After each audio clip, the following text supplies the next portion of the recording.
तर hi hello मित्रांनो, स्वागत आहे तुमचं आपल्या चॅनल कोल सिटी रिव्ह्यू मध्ये. आज आपण करणार आहोत एक दिवानी की दिवानीत मूवीचा रिव्ह्यू. तर बिना काही टाइमपास करता सुरू करूया.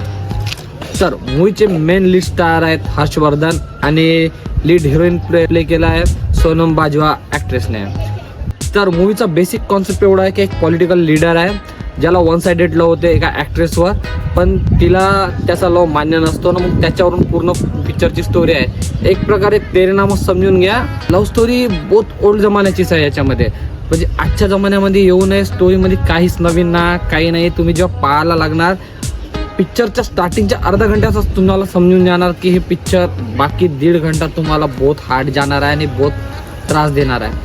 पिक्चरचे डायलॉग किती बी सिरियस सिच्युएशन राहू दे, कॉमन सिच्युएशन राहू दे, हर येतं रायमिंग चालू आहे. डायलॉगमध्ये काही इम्पॅक्ट नाही.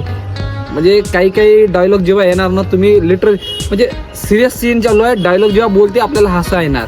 एवढे म्हणजे रायमिंग, हर गोष्टीत रायमिंगची गरज नव्हती. इमोशनली जरी डायलॉग असते तर थोडा चांगला वाटला असता. हर्षवर्धन ॲक्टर चांगला आहे, त्याच्या ॲक्टिंगसाठी लोक पाहायला जाणार. त्याची ॲक्टिंग चांगली आहे, बट जो रोल दिले आहे आणि जो रोल प्ले केला आहे ना तो बहुत बरोबर. म्हणजे असं वाटतं की आपण एकता कपूरची सिरियल पाहून राहिलो. कोणती फुल सिरियलच लागला आहे तिथं. पूर्ण त्रासदायी आहे. फालतू तुमचा टाइम वेस्ट होणार जर तुम्ही पाहायला जाणार तर. मला असं वाटते मजा झाला आहे न. ओल्ड जमान्याची लव्ह स्टोरी मूवीज राहायची ना, त्याच कॉन्सेप्टला धरून बनवली आहे मूवी. काहीच नवीन ना.